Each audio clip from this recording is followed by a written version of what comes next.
Hello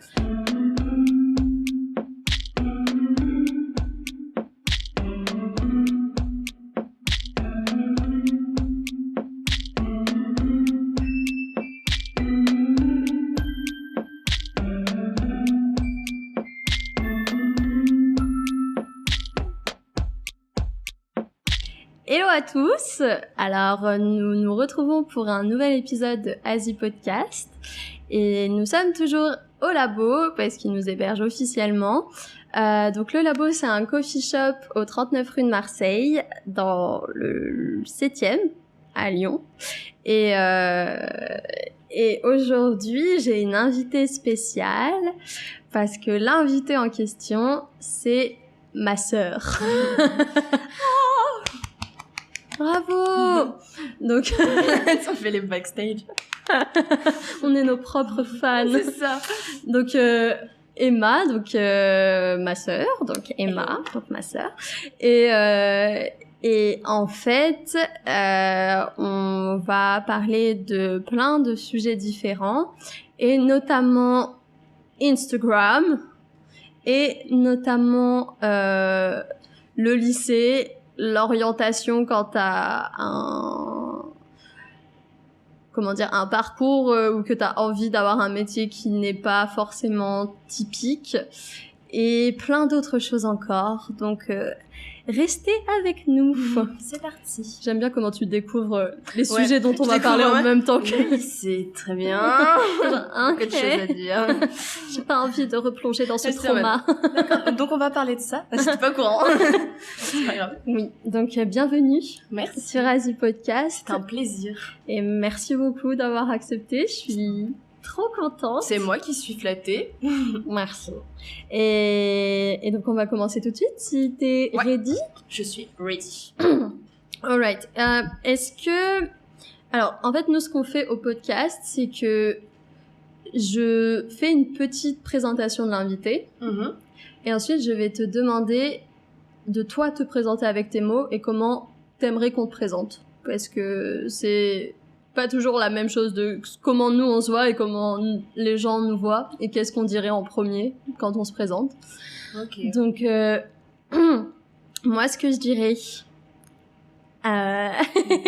donc, déjà, tu es ma sœur, donc je sais que je te présente par un peu le prisme de ça, mais t'es bien plus que ça. Tu es une jeune femme, désormais. C'est ça. Qui va bientôt commencer ses études à Lyon. Donc pour moi, tu es alors tellement de choses, donc multitalent. Je trouve que tu es une artiste avec une sensibilité et un activisme qui fait du bien à cette planète.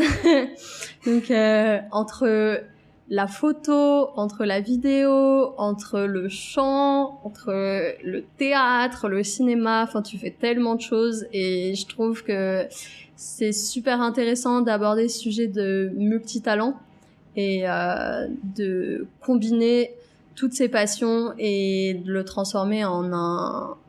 Enfin, je trouve que ce que tu fais avec tous ces médiums, c'est transformer tout ton art et tous tes projets en un projet global, enfin, qui va vers une voie qui est bien plus que ça. Mm. Et je dirais aussi que ce n'est que le début. Mais du coup, la vraie question, c'est comment toi, tu te présenterais à nous? Ok, wow. Je me présenterai comme une personne qui cherche constamment à savoir qui elle est et qui pour ça œuvre dans l'art. Ok. Une personne qui est encore en quête, dans sa quête d'identité et même de son genre. Donc je sais pas si je me présenterai comme une jeune femme, mais tu fais bien de me... Mais y a pas de souci. De me rappeler à l'ordre.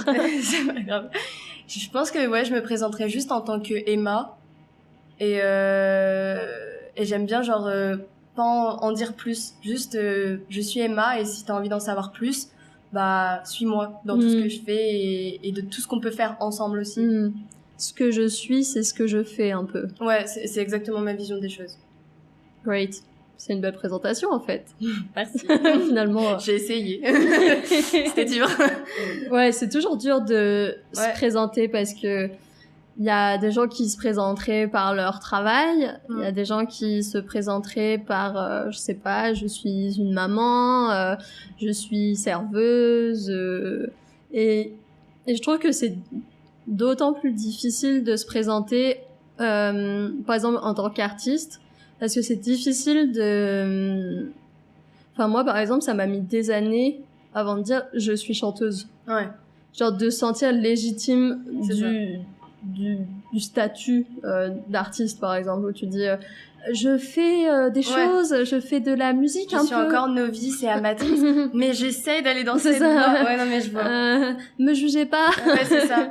Bah ouais, avant je me présentais souvent comme ça, mais en fait je me suis rendu compte que comme je fais plein de choses différentes, j'ai pas envie de dire bah je suis ci, je suis ça. Je préfère juste bah que les gens se fassent leur propre idée et que moi je leur partage ce que j'ai envie. De fou. Voilà. Ou t'as juste à donner ton Instagram et tu fais, il y a tout ce que vraiment, je fais. Il y a tout, ce que je suis. Piochez ce que vous voulez. Je suis quelque partie de tout ça. C'est ça. Faites-vous une idée comme voilà. ça. Alright. Puis c'est bien parce que du coup tu restes un peu incernable, donc ça te fait vraiment une différence entre les réseaux sociaux, ce que tu partages et qui tu es et ton intimité avec les gens que tu rencontres. Ouais, carrément. Donc ouais, je dirais que je m'appelle Emma, mais sur Instagram c'est plus Weed. Enfin, je me différencie vachement parce que bah Weed, il y a pas toute mon intimité. J'ai arrêté maintenant de partager mes moments avec mes amis, tout ça. J'ai vraiment envie de séparer vraiment les deux de ma vie et que je partage au public, enfin un plus grand public, seulement ce que je veux partager avec eux et ce pourquoi je milite aussi, tu vois. Je comprends. Mais surtout que pour le coup, toi, t'as commencé Instagram assez jeune. Ouais.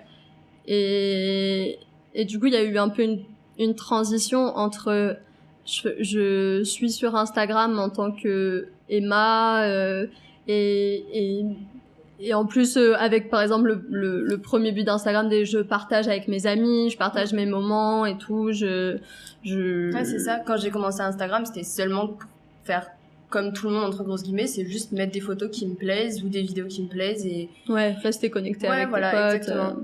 Alors que maintenant, plus du tout. Et même quand on vient me parler, la plupart du temps, on m'appelle pas par mon prénom. On t'appelle Weed ?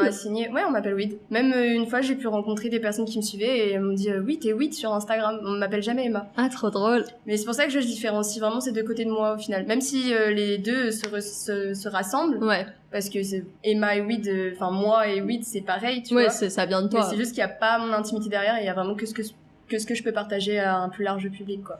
Carrément. Et qu'est-ce qui a fait que t'as fait cette transition? Est-ce que ça a été un truc graduel ou est-ce qu'à un moment tu t'es dit quand même maintenant ça prend un peu de l'ampleur, il faut que je différencie un peu les deux, ou est-ce que c'est parce qu'à un moment le fait de partager autant de choses intimes ou de choses qui sont de ta vie privée ou quoi que ce soit, ça a commencé à avoir un aspect négatif?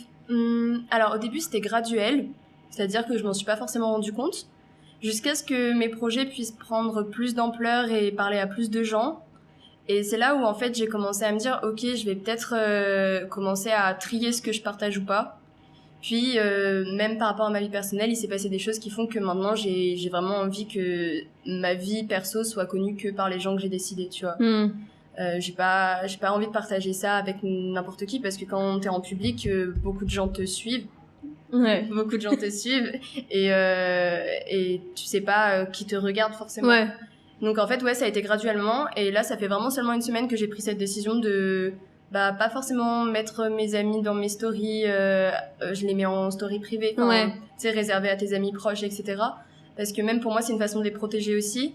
Carrément. Mais j'ai pas vraiment eu de négativité, enfin j'en ai eu, mais très peu comparé à ce que je pouvais m'attendre. Comme j'ai vécu du harcèlement, je pensais que si je pouvais faire des projets qui prennent de l'ampleur, j'allais vraiment me prendre une vague autant de bienveillance que de négativité et d'harcèlement finalement. En fait pas du tout, j'en ai eu de la négativité, mais tellement peu à côté de ce que je peux recevoir et de ce qu'on peut se partager entre les gens qui me suivent et moi. Mais c'est trop cool. Ouais, du coup c'est pas ça qui m'a fait dire j'arrête de partager ma vie perso, c'est vraiment une décision propre. Mais je comprends. Et en même temps je trouve ça cool parce que potentiellement aussi ça ça laisse la place pour les sujets vraiment importants que tu partages. Enfin, après, des fois, je fais des conneries. Ouais, non, mais des fois, j'ai juste envie de montrer ma tête parce que je me trouve fraîche, tu vois, genre... non, mais ouais. C'est tout, mais ouais, mais les moments où j'ai des moments intimes, je pense que pour le moment, je préfère les préserver encore. Ouais, carrément. Bah, grave cool. Et en fait, alors, vous le savez pas, mais en gros, Emma a 18 ans. Ouais. Et elle a juste eu son bac cette année. Donc, c'est encore tout frais. Et c'est encore un bébé. Un bébé. Arrête, je me sens mal à l'aise, je me prends plus au sérieux, tu es nickel. Non, pas du tout. Mais justement, en fait, c'est que déjà, si jeune, j'ai l'impression d'être une présentatrice genre de TF1. Déjà si jeune. C'est dur en plus parce qu'on est sœurs, donc on connaît la vie de l'une et l'autre. Je la connais ta vie. On l'a. Je sais en fait. Ouais, mais et en même temps c'est grave intéressant d'en parler parce que là on va vraiment au cœur des choses et on prend vraiment le temps de parler de toute ta démarche et je trouve ça grave intéressant de te re-rencontrer par un autre prisme. Ouais, tu vois. c'est vrai. Mais justement, du coup, ton âge est jeune. Après, ce que t'as fait, c'est digne de n'importe qui. Mais, enfin, pas n'importe qui, mais vous avez compris. Oh, mais en fait, je suis là pour qu'on me sauce. C'est un peu ça, les podcasts. C'est trop bien. Je reviens quand tu veux. Mais c'est de la bienveillance. Donc, et on choisit nos invités, on sait qu'on les aime de base. On aime ce qu'on fait. Mais, oui, en fait, ma question, c'était... Qu'est-ce qui t'a donné envie à un moment de dire ok, j'ai une plateforme, j'ai envie de faire plus, j'ai envie d'essayer de montrer des choses qui m'ont impacté dans ma vie et qui peuvent potentiellement impacter d'autres gens autour de moi et j'ai envie de relayer cette parole, de relayer ce ressenti parce que pour moi, au moment où ça a commencé un peu à se tourner vers ce sujet-là, c'est quand t'as commencé à faire des courts-métrages. Ouais. Où d'un seul coup, il y a eu un projet plus gros que, par exemple, un Instagram qui s'est mis en place et qui a vraiment bien pris pour le coup. Et déjà, comment t'as commencé avec les courts-métrages? Et te dire, ok, enfin, t'étais en section théâtre. Ouais. Dire, ok, avec les moyens du bord, là, on va se lancer, on va faire un court-métrage. Bah, en fait, j'étais en première et j'avais pas conscience que ma future carrière ou ce que je voulais faire professionnellement parlant plus tard pouvait commencer maintenant. Que j'étais pas obligée de quitter le lycée, de faire mes études supérieures et là, après, d'atteindre mon objectif, tu vois. Et c'est quand j'ai rencontré, du coup, une ancienne connaissance à moi qui lui aussi était cinéphile et voulait en faire sa carrière plus tard en tant que réalisateur, etc. Et qu'on a commencé à parler. Bah en fait, de là, tout s'est mis en place. On a commencé à écrire le script, on a commencé à tourner avec les moyens du bord, donc avec son iPhone. On a cherché des personnes qui étaient intéressées par le projet. Ouais. Et donc vraiment, c'était très amateur. Actuellement, ils sont plus disponibles sur YouTube, j'ai vu récemment. Ah, vraiment? Ouais. Ah, je savais pas. Ah, mais pas de souci. Ah, bah super. Voilà, donc j'ai pas été prévenue, mais du coup ils ont été supprimés. D'accord. Et en fait, quand on a posté du coup le court-métrage, on a vu qu'on avait fait un bon nombre de vues. Je crois qu'on avait fait 60 000 vues, un truc comme ça. Ouais. Et en fait, c'est là où on a compris qu'on pouvait vraiment commencer maintenant à faire des choses parce qu'on s'attendait à avoir 10 vues maximum, genre nos amis proches, quoi. Mais pas à ce que des gens inconnus s'intéressent à ça. Mais du coup, ça a été vraiment une explosion et ça a été super intéressant et on a voulu se relancer sur un deuxième. Et entre-temps, en fait, c'est là où j'ai vu que l'impact des réseaux sociaux, ça marchait vraiment parce que j'étais très peu suivie encore. Enfin, j'étais suivie comme un compte normal à peu près, tu vois, j'avais 500 abonnés, un truc comme ça. Et je m'attendais pas à ce que le fait que tu travailles autant sur la com, bah ça fasse autant de bouche à oreille et que du coup après les gens sont intéressés. Donc là, j'ai commencé à avoir beaucoup plus de personnes qui me suivent et je me suis dit OK, en fait, je peux m'en servir. Je peux me servir des réseaux sociaux pour en faire quelque chose à mon image et et voilà. Et du coup, là, j'ai créé le hashtag Stop au Code. C'est de là que c'est parti, en fait. C'est de voir que les gens, finalement, étaient intéressés par ce qu'on pouvait faire. Ok. Mais quand tu parles là de marketing, c'était quoi que tu avais utilisé à l'époque? Enfin, si tu t'en souviens. Alors déjà, on avait fait des teasers. Bon, c'était encore des teasers amateurs, etc. Mais c'était des choses pour attiser l'envie des gens, pour qu'ils puissent ensuite attendre la sortie du court-métrage et cliquer direct quand ça sort. Même les stories qui annoncent, en parler. En fait, tout ce qui est teasing et genre qui donne envie, c'est ça qui a vraiment marché. Et le fait aussi qu'on ait des amis qui nous soutiennent, parce que eux aussi ont partagé, on en parlait. Et en fait, ça s'est propagé même dans notre lycée, donc les gens savaient qu'on avait fait ça. C'était le club des journalistes, je sais plus comment, le club du journal du lycée, qui voulait faire un article dessus. Enfin, et du coup, ça a pris une ampleur parce que comme les courts-métrages étaient dits, mais on n'a pas vraiment envie de qualifier ça à la base LGBT friendly, comme c'était une histoire d'amour entre deux filles. En fait, ça fait encore plus parler parce que on est jeunes. Ça peut être encore tabou pendant la scolarité. L'air de rien, il y a presque rien en termes de couple LGBTQ+. Sur YouTube? Non, genre dans le mainstream, tu vois. Enfin, moi, c'est vrai qu'il y a pas beaucoup de films dessus. J'ai l'impression que si ta réaction à chaque fois, enfin moi perso ma réaction à chaque fois qu'il y a un couple par exemple dans mon cas genre lesbien à la télé où je suis là genre yes, c'est que c'est vraiment il y en a pas assez parce que sinon genre tu serais juste là en mode cool. Bon, c'est un film comme un autre. Ils se sont pécho tranquilles. Non mais oui, c'est vrai que cette réaction pousse à penser qu'il y en a pas assez et le fait qu'on soit aussi jeune et que ça vienne de notre initiative, du coup ça a encore plus intéressé et on n'a pas eu peur des représailles parce qu'il y en a. Et dans notre lycée, qu'il y en a eu? Non, il y avait des regards parce que voilà, chacun a ses opinions. Mais en soi, on n'a jamais eu de représailles, on n'a jamais subi du harcèlement dû à ça après. Mais je sais que le fait qu'on était aussi déterminés et aussi à l'aise de pouvoir parler de ce sujet, même si à la base c'était encore une fois pas notre but. Notre but c'était tout simplement de parler d'un couple qui s'aime et c'était plus basé sur les relations toxiques qu'on pouvait générer avec par exemple ces anciennes relations du passé, etc.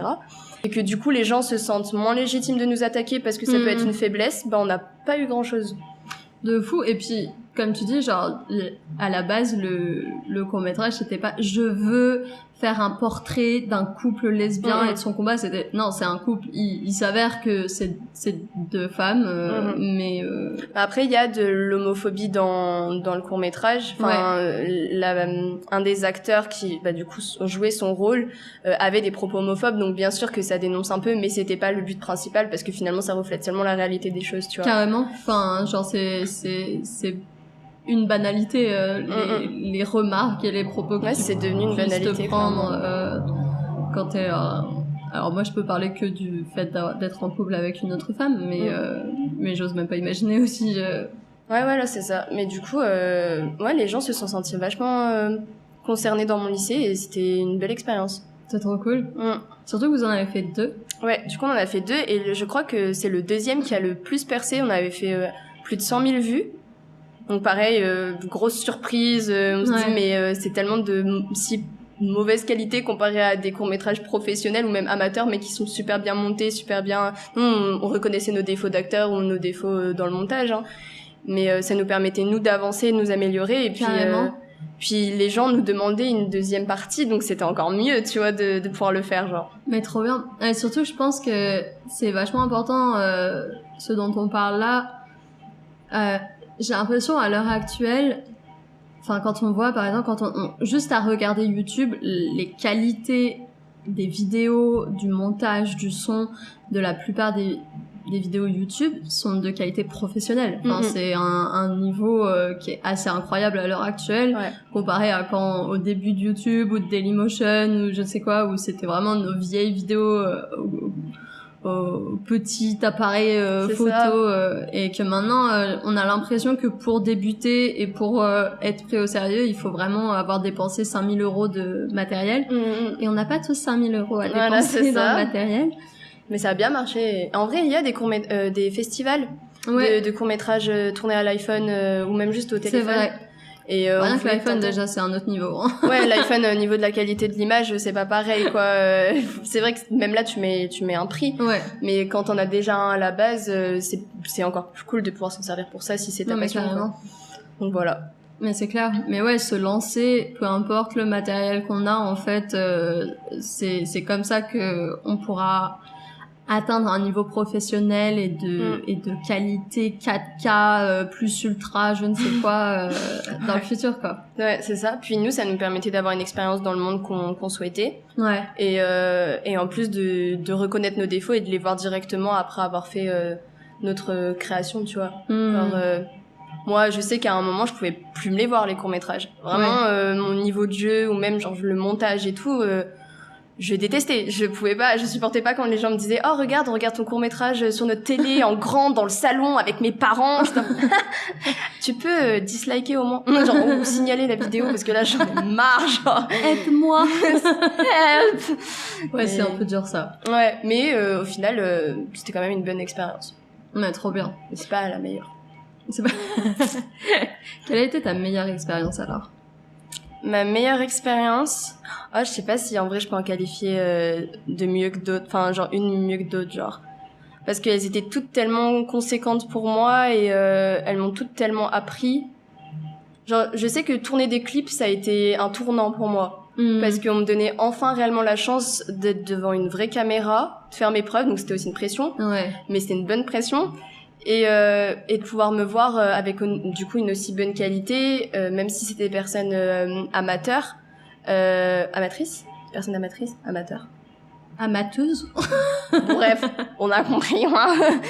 Des personnes non professionnelles, c'était d'une hyper bonne qualité et en plus de ça, je faisais ça bénévolement, mais en fait ça permettait moi d'avoir une expérience et en même temps de pouvoir leur apporter des gens qui me suivent. Et c'était un échange mutuel et c'était encore plus beau, tu vois. De fou. Oui, parce que t'as tourné dans le clip de Le Lab, qui sont des rappeurs lyonnais alentours. Ouais. Et ouais, c'était ta première expérience de clip, ouais, de rap, ouais. C'était quand, l'année dernière? Non, je crois que c'était cette année. C'était cette année quand j'étais en terminale. Ah, c'était cette année? J'avais postulé parce que j'avais vu dans un groupe de casting sur Facebook. Et du coup, j'ai passé un casting avec eux et c'est super bien passé. D'ailleurs, t'étais là, tu m'as accompagnée. J'étais stressée comme jamais. Genre. Ah bon? Ouais, mais c'est stressant de devoir se prouver sa valeur à quelqu'un d'autre. Surtout la manière dont le casting était déroulé, c'était vraiment on met la musique en fond et tu dois nous montrer des émotions en rapport à ce qu'on t'a expliqué avant. Donc en fait, tu dois être au fond du trou, là. Ouais, t'es bourré et suicidaire. C'était un peu ça. C'est trop cool. Mais et qu'est-ce qui... Parce que du coup, quand t'as commencé le lycée, tu as été dans une section théâtre, spécialité théâtre. C'était quoi ton C'était ton à bac? ma première. J'étais en L. Donc c'était bac littéraire, spécialité théâtre et j'avais 5 heures de théâtre par semaine. Ok, c'est ça. Donc j'avais 3 heures de pratique et 2 heures de théorie. Ok. Et au niveau... Quand t'as été au collège et que t'as dû décider quel lycée, quel diplôme tu voulais faire et tout, est-ce que c'était la première chose qui t'est venue en tête? Est-ce que c'est quelqu'un qui t'a conseillé? C'est toi qui as cherché? Alors... Avant ça, en seconde, j'étais dans un lycée général. Il n'y avait pas de spécialité théâtre, c'était un club théâtre. Mais ça me suffisait pas parce que c'était seulement 1 heure par semaine, un truc comme ça. Ouais. Et je voulais vraiment aller plus loin dans ça. Et du coup, j'étais au conservatoire. Et c'était une bonne expérience, mais il était temps que je parte. Et en fait, c'est au conservatoire que j'ai appris... Non, même pas en fait. Ça fait depuis... Ouais, non, j'étais en 6e quand je savais qu'il y avait des lycées spécialité théâtre. Ok. Et du coup, j'ai tout fait pour bosser, pour pouvoir y aller. Est-ce que c'est sur dossier? Ouais, c'est sur dossier. Et il y a, je sais que le lycée de Grenoble, ils font passer une audition. Ok. Mais c'est la seule école où j'ai postulé qui faisait passer une audition. Et les autres, ouais, c'était sur dossier. Ok. Et je voulais d'abord faire une seconde générale. Je voulais pas directement aller dans ma spécialité. parce que j'avais envie d'abord d'être encore avec mes amis, de me laisser un temps avant de partir de chez moi et de déménager, d'être dans une autre ville, etc. Oui, parce que du coup, après, c'était à l'internat, quoi. Ouais, c'est ça. Parce que oui, il n'y a pas énormément de lycées qui font cette spécialité-là. Là, il y en avait que 2, non? Non, il y en avait 3. Vers mon secteur, il y en avait que 3. C'était Grenoble, Chambéry et Voiron. Ah oui, c'est vrai. Et moi, je suis allée à Voiron. Ouais. Ah oui, effectivement. Et du coup, t'as connu les joies de l'internat. Yes. Non, en vrai, il y a plein de joies à l'internat. Mais il y a aussi beaucoup de défauts. Hein, mais il y a plein de défauts aussi. Est-ce que t'es à l'aise d'en parler un petit peu? Oui. Ouais. Parce que, alors moi j'étais à l'internat aussi, as you know. Et alors pour le coup, ce qui est trop bien, c'est que déjà je trouve ça toujours cool de partir un peu tôt du nid, enfin d'avoir cet intermédiaire entre ok, je suis encore chez mes parents, je reviens le week-end, machin, mais à côté j'ai un sens des responsabilités et un peu d'autonomie que potentiellement t'as pas normalement avant 18, voire pour certains 25 ans selon les études qu'ils font. En plus, t'es avec tes amis, donc t'as des moments d'euphorie, de fou rire, de soutien, de sororité qui sont incroyables. Ouais. Mais t'as aussi pas mal de mauvais côtés parce que on est des adolescents au 21e siècle. C'est ça. Et que c'est un peu comme une cocotte minute, l'internat. Ouais. Enfin, je sais pas si t'es d'accord avec ça. Mais... Si. Mais en fait, ça dépend de tellement de facteurs. Ne serait-ce que le fait que si tu tombes pas dans une chambre avec des gens qui ont les mêmes habitudes que toi ou même la même vision, c'est difficile. Moi, je sais que ma première année en première, c'était un peu compliqué avec mes amis de l'internat. C'était mes amis aussi dans ma classe, mais en fait, on n'était pas du tout pareil au niveau de la vie de tous les jours. Ouais. Et quand je suis arrivée en terminale, là, je suis vraiment tombée dans une chambre où je me sentais super bien. On était comme ça et on se respectait dans le sens où quand on avait besoin... la main pour l'audio.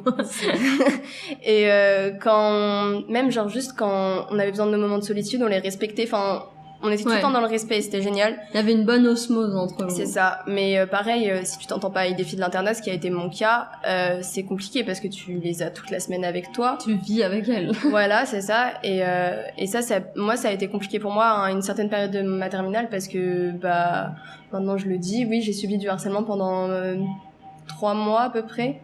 Non, moins. 2 mois. 1 mois et demi, 2 mois, dans ma classe. Et, les personnes concernées étaient aussi à l'internat ouais. Du coup, c'était difficile. Ouais, on m'a beaucoup reproché le fait que j'utilisais le terme harcèlement, alors qu'à la base, je ne l'utilisais pas. Ouais. Mais, en fait, avec du recul, si, ça l'est. C'est qui te l'a reproché? C'est les harceleurs qui t'ont reproché Oui, ouais, c'est ça, clairement. En fait, j'ai parlé à mon prof principal et des termes sont ressortis, alors que je lui disais que ça me faisait penser à mon harcèlement. Bien sûr, ça a été décuplé, amplifié, et du coup, on me reprochait de les accuser à tort de m'harceler, et ça m'harcelait encore plus, du coup. Voilà. Donc, ça, c'était compliqué. Mais j'avais des amis en or et c'était moi qui leur demandais de rien faire parce que je cherchais encore cette solution en moi est-ce qu'il faut que je réagisse et je fonce dans le tas, est-ce qu'il faut que j'ignore mais je sais que ça passera jamais, ça c'est un mensonge qui est fondé. De ouf. Et au final c'est comme si l'eau elle était en train de bouillir et qu'au lieu de baisser le feu t'étais là genre non mais je vais ignorer mais en fait elle finit par déborder la elle va pas se calmer toute seule, l'eau. C'est ça. Non mais oui, c'est ça. Et j'ai demandé du soutien à mon prof principal, mais j'en ai pas vraiment reçu. J'ai plus été blâmée pour l'aide que je demandais. Mais ça, encore une fois, moi après j'ai dit clairement ce que je pensais à mon prof principal et même si on n'était pas d'accord, c'était aussi mon prof de théâtre. Et en tant que prof de théâtre, c'était un homme tellement humain et tellement passionné par ce qu'il faisait que j'ai ressenti de la colère, mais je l'aimais tellement en tant que prof de théâtre que j'ai su différencier les deux. En tant qu'humain, on s'entendait pas à ce niveau-là, mais en tant que prof et élève, on était vraiment en osmose. Mais j'ai l'impression que c'est un truc qui ressort énormément dans les questions d'harcèlement, que l'administration, les profs, mais d'ailleurs même pas qu'en question d'harcèlement, en question de mal-être, en question de problèmes, troubles psychologiques, etc., où finalement les adultes qui sont responsables de toi, surtout dans un cadre d'internat où du coup c'est les seuls référents majeurs qui peuvent t'aider, peuvent te venir en aide ou quoi que ce soit. Il y en a beaucoup qui sont inutiles et même qui aggravent les choses. Ouais. Bah moi ça a été ça durant toute ma scolarité dans mon collège. Enfin ouais, ma scolarité au collège et en primaire aussi, mais je disais pas ce qui se passait et les profs en fait étaient tellement débordés par ce qu'ils faisaient qu'ils voyaient pas ce que je subissais. J'ai compris que quelques années plus tard que ça aussi c'était du harcèlement. Du coup j'ai à mon compte plus de 10 ans et demi de harcèlement scolaire. Voilà. Les seules années où j'ai pas été harcelée, ça a été en seconde et en première. Non mais c'est énorme. C'est ouais. fou. Et fin troisième aussi, j'ai pas été harcelée. Ouais. Mais j'avais encore cette réputation qui durait et j'avais encore des gens qui ne m'aimaient pas, mais c'était plus de l'acharnement quotidien comme je l'avais vécu avant. Ouais, avec tout ce que ça enduit, insultes, machin. C'est ça. Enfin, les insultes si, mais c'était pas récurrent comme avant. Ouais. Bon, c'était quand même une source de douleur, hein, mais avec le temps, ça s'est apaisé là déjà. Là, comment ça va ? Ça va mieux qu'avant. Il y a encore des conséquences du harcèlement qui durent, mais j'ai beaucoup bossé sur ça et maintenant ça fait que c'est plus une force. Et j'ai même des personnes qui m'ont harcelé au collège qui actuellement viennent me parler sur Instagram pour me dire qu'ils me soutiennent dans ce que je fais. Tu fais quoi dans ces cas-là ? Est-ce que tu dis merci, c'est cool ? Est-ce que tu les mets en face de ce qu'ils ont fait ou est-ce que tu t'ignores ? Enfin, qu'est-ce que... la plupart du temps, je les remercie, je prends le temps de remercier. Après, j'en pense pas moins, mais je remercie le geste parce que je laisse aussi le bénéfice du doute que ces personnes-là ont évolué, ont changé, ont appris de leurs erreurs aussi. Mais la plupart du temps, en fait, les harceleurs ne se rendent pas compte qu'ils harcèlent. C'est exactement ce que j'allais dire. Voilà, et je pense que ceux qui sont venus pour me soutenir et me dire « Mais je me souviens de toi, on était ensemble au collège, je sais pas si tu te rappelles », ne se souviennent absolument pas. Oui, je me rappelle très bien. C'est ça, oui, c'était toi là qui me poussait dans les couloirs. Ouais, t'inquiète. J'adorerais ne pas m'en souvenir actuellement. Voilà, c'est ça. Et en fait, maintenant, je remercie et next. Enfin, je perds pas plus de temps, je prendrai pas contact avec ces personnes-là parce que je m'en sens pas capable et parce que je pense que j'en ai pas besoin, tu vois. Oui, carrément. Enfin, mais je remercie le geste parce que c'est gentil, c'est du soutien supplémentaire. Ouais. Voilà. C'est cool au moins que tu sois là et que tu puisses justement avoir ce recul nécessaire à l'heure actuelle pour dire ok, enfin maintenant vous êtes un grain de riz sur le pavé quoi, et donc c'est sympa, mais enfin ça me fait ni chaud ni froid quoi. Finalement, je continue ma route. Ouais, c'est ça. Avec un cercle amical. Puis je me rapproche du pardon aussi, puis c'est une forme de guérison aussi de voir que les gens qui avant te rabaisser et t'humilier maintenant sont les premiers à être bienveillants et même t'embellir entre guillemets auprès des autres, tu vois. De ouf. Ça te permet de guérir aussi. Puis à l'époque, j'avais le souci de toujours devoir faire plein de choses pour prouver qu'ils avaient eu tort de m'harceler. Alors que maintenant, j'ai l'impression que plus je me détache de ça et que je le fais vraiment pour moi et les autres, plus j'ai ce retour-là du coup. Ouais, que tu cherches plus à te prouver quelque chose à toi-même potentiellement. Ouais. Et faire en sorte que tu puisses avancer, que d'avoir cette espèce de revanche sur la vie et sur les gens qui t'ont fait du mal. Ouais, je ressens pas ce truc de j'ai ma revanche. Non.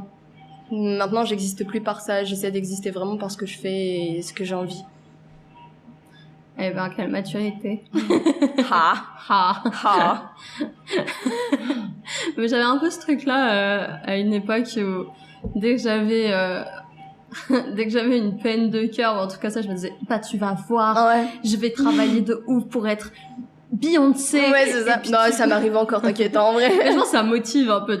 Ouais, non, mais tu m'écouteras dans tous les magasins, t'allumeras la radio, ce sera moi. Moi, j'ai déjà sorti, là, tu regrettes pas, mais tu vas regretter quand tu verras ma tête partout dans la rue.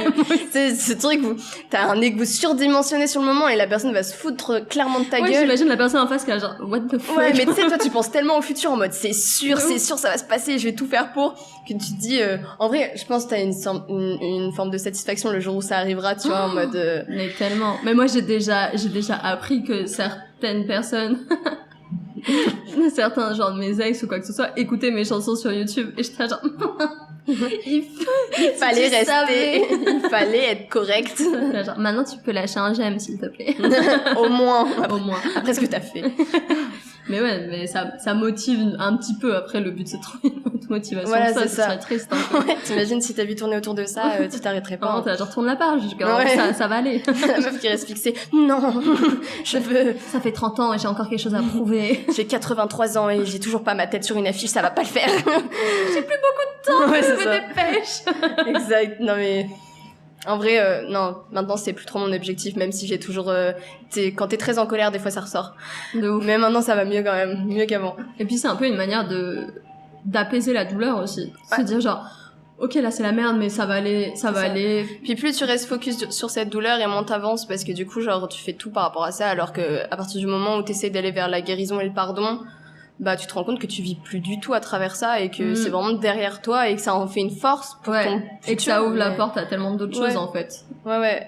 Mais avant, j'avançais que par la rage de vaincre. Alors que là, j'essaie de trouver une autre sorte de choses plus saines et bienveillantes. Est-ce que tu sais un peu ce que c'est ou t'es encore en recherche? Bah, en fait, je pense que j'essaie d'être au plus près de moi-même et que c'est ça qui va m'aider à prendre le dessus sur la rage. Après, je l'ai toujours servi pour moi. Je me suis jamais desservie à cause de ça. Mais je sais pas, j'ai envie d'être plus dans le positif et la rage de vaincre, c'était positif pour moi-même, mais pas forcément dans les ondes ou pour les autres, tu vois.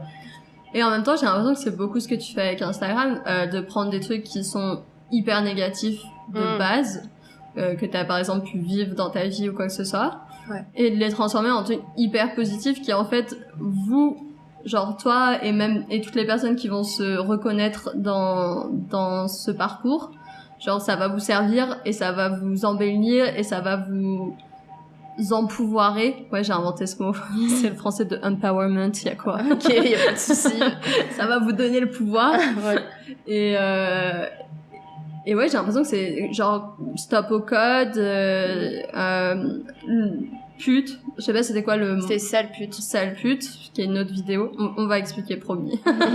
Même là, ta dernière vidéo qui concerne le harcèlement de rue. Ouais. Donc t'as commencé avec stop au code. C'était quand? En 2017? Ouais, j'hésite entre 2017 et 2018. Bah, j'étais en première. Ouais. Donc ça fait il y a 1 an et demi à peu près. Et ouais, c'est parti du principe que avec moi-même, genre je me sentais mal psychologiquement et physiquement. Enfin, et je savais que j'étais pas la seule. Et le but pour moi, c'était de pouvoir enlever tous les mots qu'on m'a attribués, toutes les étiquettes qu'on m'a mis sur le dos sans que j'ai mon mot à dire. Ouais. Et de me laver de ça et de moi rajouter les mots pas rajouter du coup, inscrire ces mots que j'ai choisis, auxquels j'ai décidé que ça me décrirait, tu vois, genre lumineux, je sais pas, genre épanoui, beau ou belle, tu vois, peu importe. Et ouais, parce que du coup, le but de la campagne, c'était que t'avais une première photo de toi avec des mots qui avaient été apposés sur toi par d'autres personnes. C'est ça. Des mots qui, pour la plupart du temps, étaient vraiment négatifs. Et ensuite, à côté, une autre photo, enfin la même photo de toi, mais cette fois-ci avec les mots que toi t'avais décidé d'apposer sur toi-même et de ce qui, toi, te représentait. Ouais. Et du coup, ça a été repris il y a genre, je sais pas combien de jeunes, alors je sais pas, est-ce qu'il y a eu beaucoup d'hommes cis ou... je crois qu'il y en a eu, mais peu. Il y en a eu peu. Mais en vrai, beaucoup de personnes s'y sont pris. Et je m'y attendais pas non plus. Je pensais que... Ouais, surtout que t'avais rien dit, t'avais pas dit... Ouais, non, j'ai juste annoncé... Ça, ouais, voilà, c'est ça. J'ai juste annoncé dans ma story que c'était un projet que j'avais envie de lancer si ça intéressait des personnes. À la base, j'ai sorti cette photo, mais c'était pas dans le but de faire un projet. Et c'est après où j'ai compris que... En fait, si, je peux faire un truc de fou parce que j'ai vu que cette photo, elle parlait à plein de gens.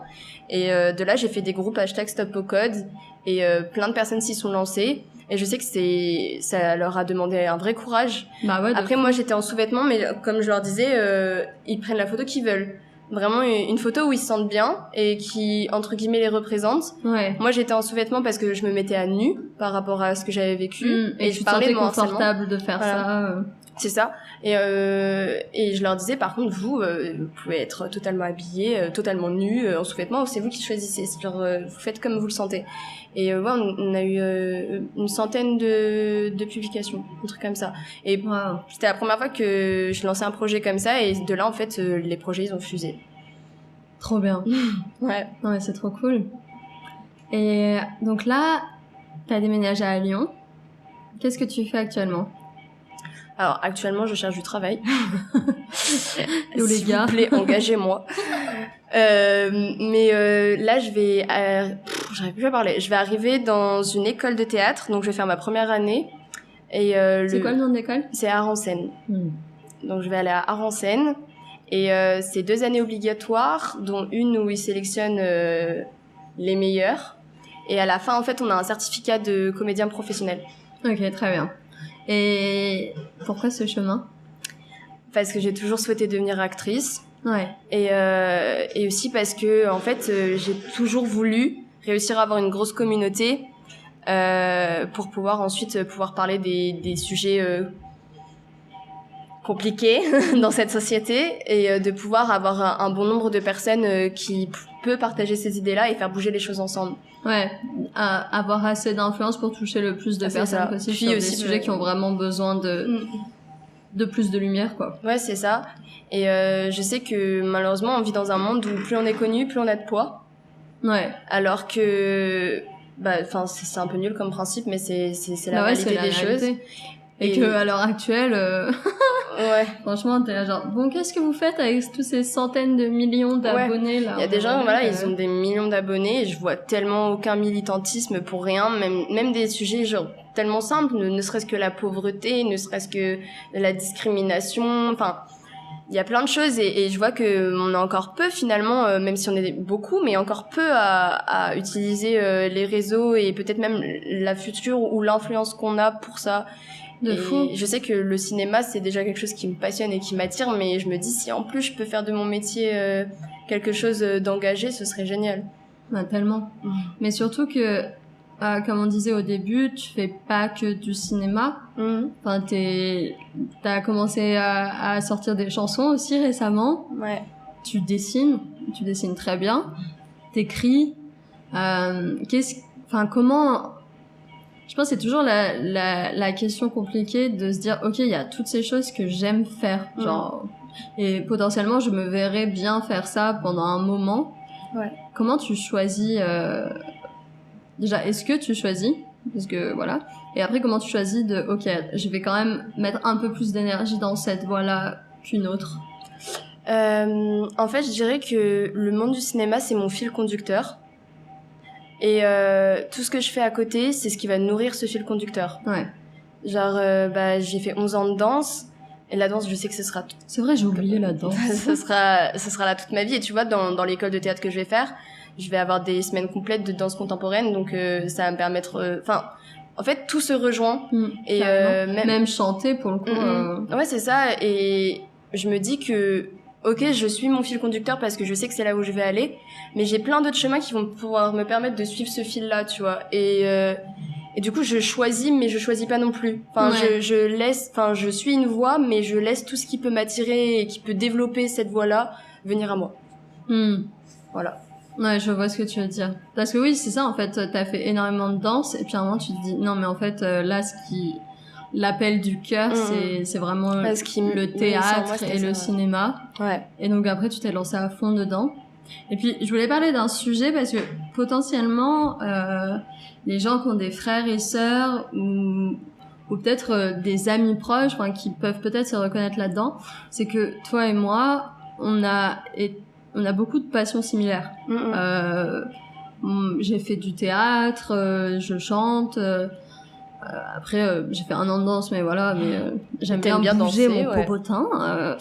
Et pendant très longtemps, on a eu ce besoin de compartimenter nos passions et de se dire non, ok, ça, à un moment, toi tu te concentres sur le théâtre et le cinéma et j'en fais pas, et moi je me concentre sur la musique et t'en fais pas. C'est genre chasse gardée, puisqu'on avait ce besoin de se différencier et de se dire ok, on fait pas les mêmes choses. Ouais. Et récemment, plus on a grandi en fait, et plus on a mûri, Non mais c'est vrai en plus. Et à un moment, on en est arrivé à ce constat de non, en fait, là, on est assez grande pour comprendre que ça fonctionne pas comme ça la vie. Ouais. Surtout quand c'est des envies du cœur, qu'il y a de la place pour tout le monde. Ouais. Et ça, en tant que femme, c'est difficile parce qu'on nous a élevés en nous faisant penser qu'il y avait une place pour une seule. Et que du coup on devait être en compétition tout le temps les unes avec les autres. Mais même juste dans le monde artistique en soi. Hein. Ouais, c'est même dans le monde artistique. Tellement sélectif et où il faut toujours prouver qu'on est meilleur qu'eux, qu'on a plus de choses à apporter qu'eux, nanani. Et en vrai, bah, du coup, on se l'est appliqué aussi à nous-mêmes parce qu'à l'époque, on avait besoin de créer notre identité. Et c'était en mode, tu touches pas à mon truc, je touche pas à ton truc. Et en fait, en grandissant, on s'est rendu compte que même si on faisait les mêmes choses, eh ben, c'était totalement différent parce qu'on est différentes. Ouais. Et que même on pourrait s'aider, comme là, par exemple, à réaliser nos rêves, quoi. Mais de fou, et s'allier, et faire peut-être encore des choses encore plus grandes, et avoir les idées de l'une, de l'autre. Mais on a quand même dû passer par une conversation, quoi. Ouais. De se dire, hey girl! Je pense qu'on peut faire la paix. Ouais, est-ce que, par exemple, quand tu t'es dit, ok, j'ai vraiment envie de faire de la musique, est-ce que ça t'a stressé de me dire que tu voulais faire de la musique? Ouais. Ouais. De ouf. Bah, en fait, j'étais restée sur ce discours qu'on avait quand on était petite et j'avais l'impression d'empiéter sur tes plates-bandes, c'est comme ça qu'on dit. Ouais. Voilà. Et au final, bah, mais en même temps, j'étais rassurée parce que je voyais déjà que tu commençais à partager mes projets, à me dire, tu sais, moi, je veux aussi devenir productrice, ça m'intéresserait peut-être, etc. C'est là où j'ai compris que il était temps. En fait, je l'ai senti au fond de moi, même si ça me stressait, je savais que c'était le moment, que c'était mûr et que c'était maintenant qu'il fallait le faire. Et au final, notre discussion s'est extrêmement bien passée et on s'est rendu compte que voilà, la seule chose qu'on va faire maintenant, c'est se soutenir et se pousser à fond. Carrément. Ouais, je pense qu'on peut tellement se limiter, même par peur d'inconforter l'autre et par peur de lui faire du mal ou de le blesser ou qu'il se sente mal à l'aise. Et à un moment, en fait, il faut casser ça, quoi. Ouais, on a réussi à le déconstruire, ça. Ouais. Et se dire, mais en fait, on n'a qu'une vie, donc potentiellement, je la vis pour moi-même, et potentiellement, si je parle pas, je vais la vivre pour d'autres, et ça me nourrira pas du tout, quoi. Ouais. Non, mais au final, ouais. Je trouve qu'on se complète bien, et en même temps, quand on est séparés, on réussit très bien. Ouais. Donc c'est encore mieux. Quand on s'allie, c'est très beau, et seule, indépendante, on fait les choses bien aussi, quoi. On arrive bien à se différencier et en même temps on se complète. Du coup c'est nourrissant, c'est apaisant. C'est bien. Résumé de l'histoire, vivez pour vous. Ouais, de ouf, vivez pour vous et communiquez beaucoup aussi. Ouais, carrément. Parce qu'en fait si on continuerait d'avoir ce stress de empiéter sur l'une et l'autre. Ouais. Non, carrément. Mais ouais. Voilà. Voilà. Vous savez exactement. J'allais pas dire mieux. Et comment t'abordes l'avenir dans ce monde et avec tes envies de métier? Est-ce que ça crée des peurs de se dire que même après notre diplôme, il n'y a pas de métier sûr encore? En fait, je me dis ça, c'est pour n'importe quelle étude en vrai. Actuellement, on vit dans un monde où on peut faire bac+8 et ne pas être sûr d'avoir le poste qu'on rêvait. Ouais. Et en fait, ça a jamais été une vraie peur en moi parce que je suis tellement sûre que je me vois nulle part ailleurs que là où je suis actuellement que j'ai pas le choix en fait. Si je veux être heureuse, c'est dans cette voie. Et alors bien sûr, j'ai les pieds sur terre. Je sais que c'est pas facile. Je sais que je vais être déçue. Je sais que je vais avoir des refus. Du temps, ouais, voilà, c'est ça. Mais tant que je suis au plus près de moi et tant que je continue de faire des choses qui me nourrissent et qui peuvent nourrir les autres, ça me va. Ouais. Et ouais, je me vois continuer à évoluer, continuer à grandir dans ça et continuer à partager tout ce que j'ai envie de partager aux gens et en espérant que les gens aient envie d'avoir ce partage-là. Et voilà. En vrai, j'essaie de vivre sans peur parce que la peur, c'est ce qui empêche encore plus d'avancer et la peur pour moi c'est vraiment l'ennemi de l'humain, genre ça te freine et juste tu restes tétanisé et tu changes de voie alors qu'à la base t'avais choisi la bonne parce que c'était ton choix, tu vois. Ouais. Voilà. Ouais, et puis ne pas écouter potentiellement les commentaires et après nous on a eu de la chance, on a une mère qui nous a toujours poussé à aller là où on voulait, qui nous a jamais dit chanteuse, actrice, tout ça, c'est pas un vrai métier ou tu devrais faire un métier plus sûr pour être sûr de pouvoir payer tes factures. Et en soi, c'est sage de dire ça, mais en même temps, ça allait pas parce que tu bloques ton enfant à aller vers ce qui lui plaît et ce qui le rendra heureux, quoi. Surtout que pour le coup, franchement, oui, avec cette voie, potentiellement, tu vas te retrouver à un moment à devoir faire un job alimentaire. Ouais. Mais si tu sais que c'est ok pour toi, si tu sais que t'as la force de le faire, que, ben, let's go, en fait. Ouais, c'est ça. Fonce. Et en vrai, ça te dérangera même pas de faire un boulot à côté parce que tu seras tellement épanoui dans ce que tu fais que, bah, c'est la logique des choses. S'il faut payer les factures et la nourriture, Ouais, il faut commencer quelque part, en ouais, fait. c'est ça. Moi, je sais que je cherche toujours du travail, mais, c'est une obligation que je vais travailler pendant mes études là. Parce que, bah, déjà, j'ai pas le choix. Puis, en plus, parce que c'est important que, à côté, je puisse continuer à grossir mon CV, parce qu'on sait jamais ce qui se passe dans la vie, quoi. Ouais, avoir un petit filet de sécurité. Ouais, c'est ça. Mais, et après, c'est pas toujours facile parce que, effectivement, des fois, on sait que les jobs alimentaires, c'est pas les mieux payés et c'est souvent les plus ingrats. Enfin, c'est souvent des tâches que les gens veulent pas forcément faire, genre travailler au McDo. Je connais personne qui m'a dit un jour, moi, quand je serai grand, Oui, ouais, bah ouais. je travaillerai à servir des burgers à des gens insupportables toute la journée. Super. Mais non, en vrai, il y avait des gens trop choux. Mais c'est pas la majorité. Mais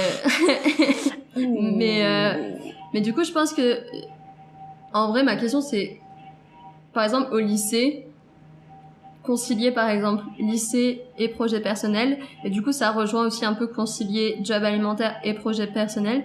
Comment tu trouves le temps et l'énergie? Genre, parce que, par exemple, toi, tu faisais tes projets personnels et artistiques en plus de ton lycée, en plus de ton bac, en plus de tes devoirs des 8 heures de cours par jour. Et ça peut paraître, genre, énorme. Ouais, bah c'est l'été, hein. Enfin, ça l'est toujours. Mais en fait, ça me plaît tellement que je me soucie pas du nombre d'heures que je vais passer dessus, même si je vais passer la nuit à travailler sur un montage et au final me réveiller dans 2 heures et aller en cours. Enfin, bah ouais, même des fois, je te voyais le dimanche matin, moi je me levais à midi et tu me disais, ah bah ce matin j'ai tourné une vidéo, là je suis en train de la monter, genre tu t'arrêtes jamais quoi. Non, mais en fait, quand je suis pas productive, je me sens mal. Pas en mode j'ai besoin de produire en masse parce que je préfère la qualité, mais genre j'ai besoin de bouger, j'ai besoin de toujours trouver quelque chose que j'ai pas encore fait ou que j'ai pas encore partagé, etc. Et je sais pas, en fait, le temps tu le trouves à partir du moment où c'est vraiment quelque chose qui te plaît. Moi j'avais mes devoirs, mais une fois que j'avais terminé mes devoirs, je me mettais dans mon lit à l'internat et je faisais mon montage. Ouais, au lieu de regarder une série quoi. Ouais, c'est ça. Pour certains, ça va être impossible à entendre ça, mais c'est trop bien de regarder une série et de dormir et tout. Et c'est vrai. C'est vrai, vraiment c'est vrai. Des fois, j'en avais marre, mais ça me plaît tellement et genre c'est tellement pour une bonne raison que ça me dérange pas du tout de consacrer clairement ma vie dedans. Et là, je sais que tu vois, ne serait-ce que on m'a dit ma première année dans mon école, elle va être hard. Ouais. Et je vais avoir peu de temps libre, pour mes loisirs. Mais c'est pas quelque chose qui me fait peur, tu vois, parce que je sais pourquoi j'y suis, quoi. Donc voilà. Non, je comprends. En fait, tu dis ça, mais toi aussi, hein. Ouais. Bah là, je suis au chômage, donc c'est une bénédiction de pouvoir avoir tout mon temps à consacrer à mes projets et de pas devoir me lever le matin pour travailler pour quelqu'un d'autre. Et ça, c'est trop chouette. Mais c'est vrai que moi, pendant 2 ans, j'ai presque totalement arrêté mes passions et ce que j'aimerais devenir mon futur métier parce que j'avais aucune énergie. Mais après c'est le problème, c'est il faut trouver le juste milieu entre un job alimentaire où tu viens, tu fais tes heures, tu repars et ça va, c'était assez cool pour que t'aies l'énergie derrière de faire autre chose. D'accord. Donc j'ai arrêté pendant un moment et oui, maintenant que j'ai tout le temps du monde, je m'arrête pas quoi. Genre 4h du matin, j'envoie aussi à notre emploi du temps pour le podcast. Ah ouais. Parce que ça m'amuse trop, tu vois, genre mais et j'espère qu'une fois que je vais devoir reprendre un job alimentaire pour payer les factures, et ben je vais réussir à trouver ce juste milieu. Mais je pense que j'ai appris le fait d'avoir été aussi bas dans mon énergie et dans mon mental m'a appris que il faut que je privilégie ce à quoi je veux donner mon énergie. Ouais. Est-ce que tu veux privilégier essayer d'être genre serveuse ou manager? Non, on s'en fout en fait. Tout ce que tu veux c'est être chanteuse et plein d'autres choses, mais donc mets ton énergie à ça et trouve un juste milieu. Ça fait peur aussi, ça fait peur de ce genre de métier. Des fois quand t'as déjà un job, tu te dis bon, ok, j'ai envie d'être chanteuse, mais ce qui me paye mes factures là, c'est mon job. Ouais. Donc Et ça autant peut être- monter. Et ça peut être c'est tellement plus facile en Ouais. plus. En fait, t'as toujours un choix à faire. Quand t'as une passion comme ça, t'as toujours des choix à faire. Ouais. Et ouais, bah là, t'as fait le choix de faire une césure avec ça, mais tu savais que t'allais reprendre à un moment, tu vois. Genre, t'as pas abandonné cette idée-là. Et puis, c'était vraiment un choix. Quand moi, je me suis mise au chômage, j'avais le choix de soit passer responsable coffee shop et gagner bien plus que ce que j'avais gagné toute ma vie, ou m'arrêter et d'avoir un chômage à 1000 balles. Et c'était vraiment un choix, c'était pas par dépit, c'était pas quoi que ce soit, c'était vraiment un moment, ok, bah je fais le sacrifice, et en même temps la bénédiction de faire ça, quoi. Ouais. Et je regretterai jamais, parce que... vu tous les projets que t'as sortis, toutes les chansons, j'espère bien que tu regrettes pas. Gentil.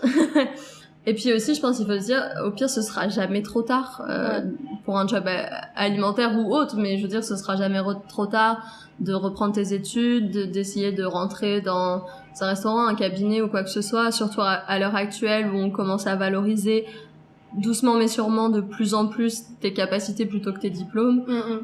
Si jamais tes projets artistiques ne mènent pas là où tu l'avais espéré, tu pourras tellement faire d'autres choses. Ouais. En gros, j'aimerais savoir, parce que du coup, on a justement discuté tout le long de comment tu peux avoir des hauts et des bas, et des remises en question permanentes sur le chemin que tu as emprunté. Est-ce qu'il y a quelque chose de récurrent qui, jusqu'ici, t'a permis de tenir? À chaque fois que t'avais l'impression que t'allais abandonner, ou à chaque fois que c'était dur, il y a quelque chose qui t'a permis de tenir. Est-ce que tu peux le partager avec nous? Oui.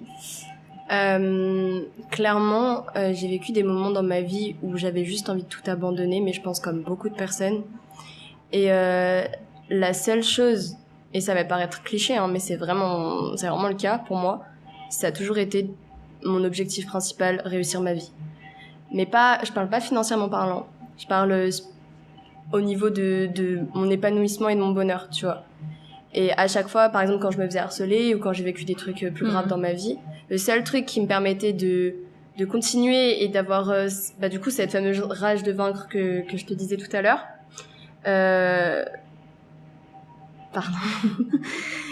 c'est vraiment c'est vraiment de réussir ma vie, de réussir mes projets, de devenir actrice. Ça, c'était très récurrent. À chaque fois, je disais, bon, là, ça va pas, mais je vais devenir quelqu'un. Là, on me juge pour qui je suis, mais peut-être que plus tard, on me suivra pour qui je suis. Et peut-être que j'arriverai à faire des belles choses dans ce monde. Peut-être que je pourrais faire bouger des choses dans ce monde avec tous les gens qui m'entoureront. Parce que je pense pas que seule, je puisse faire beaucoup de choses. Et vraiment le mot principal, ce serait mes rêves et le faire ensemble. Ouais. Trop bien. S'imaginer un futur où t'es totalement épanoui et où t'as la force de changer ce qui te fait du mal ou ce qui te dérange. Ouais. Je me disais tout le temps, non, n'abandonne pas, non, plus tard. Et des fois, c'était dur, hein. J'avais quand même envie d'abandonner, mais vu le parcours que j'ai fait et où j'en suis actuellement, j'ai tellement bien fait. Et je continue toujours. Ouais. Ça s'arrangera toujours. Ouais. Faut jamais abandonner, jamais. Si t'as une passion, si il y a quelque chose qui te fait vibrer du plus profond de ton être, mais suis ça, suis-le, genre jusqu'à la fin, jusqu'à ce que tu l'aies usé et que il y a autre chose qui arrive pour toi, quoi. Fonce, peu importe qui t'es, peu importe ce qui s'est passé dans ta vie, juste et cet objectif-là et bats-toi pour toi, en fait. Vraiment, faut se battre. Clair. Et puis les gens qui réussissent, c'est pas des personnes spéciales, hein. Ils sont pas tombés dans la marmite quand ils étaient jeunes. C'est des gens lambda, en fait, comme vous et nous. Ouais. Et je pense que c'est juste à quel moment tu continues, à quel moment tu lâches qui détermine si tu vas réussir tes projets ou pas.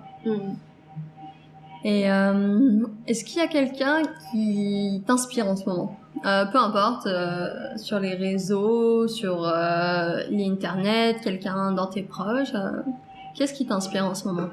Je dirais vraiment mes amis. Je te considère dedans. Je précise. Je dirais vraiment mes amis. Parce que mes amis aussi suivent cette voie de suivre leurs rêves. Et ils sont tous dans des écoles qu'ils voulaient. Et enfin, c'est mon exemple premier. Puis même notre mère. C'est vraiment ces gens-là qui m'inspirent parce que, enfin, vous m'inspirez. Parce que je me dis, bah, vous n'abandonnez pas non plus et enfin, vous êtes autour de moi et ça peut que nourrir du coup mon objectif principal parce que j'ai des gens qui eux-mêmes se battent pour eux et leurs objectifs, quoi. Trop bien. Donc ouais, mes inspirations, ce serait vraiment mes proches qui sont très soutenants, toujours là, toujours présents et qui en plus de ça œuvrent pour eux et pour le monde aussi. Voilà. C'est trop cool. C'est un peu ça aussi qu'on veut faire. Enfin, c'est la raison pour laquelle on fait le podcast aussi, de tous se rassembler, vous tous qui nous écoutez comme nous qui sommes ici et qui parlons à votre oreille, de se dire bah en fait comme tu dis, genre si eux peuvent le faire, moi je peux le faire. Et on est tous ensemble dans cette galère. Clairement. Et en fait il y a moyen de faire des choses trop cool et les coups durs on va s'en remettre et on n'est pas seul et on se reverra à l'autre bout du chemin, quoi. Ouais, c'est ça. En sirotant des mimosas sur une plage. Trop de coïncidences. Bah, c'était ça le mot de la fin, plage. Voilà, plage, cocktail. Parfait. Incroyable. Dans un jet bio.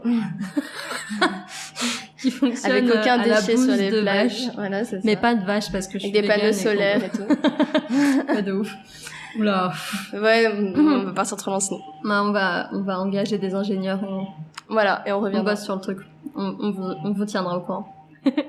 Bah, merci en tout cas. Mais merci à toi, merci à vous. C'était chouette. Oui, c'était génial, merci. Et puis, bah, j'espère que vous qui nous écoutez avez passé un bon moment avec nous.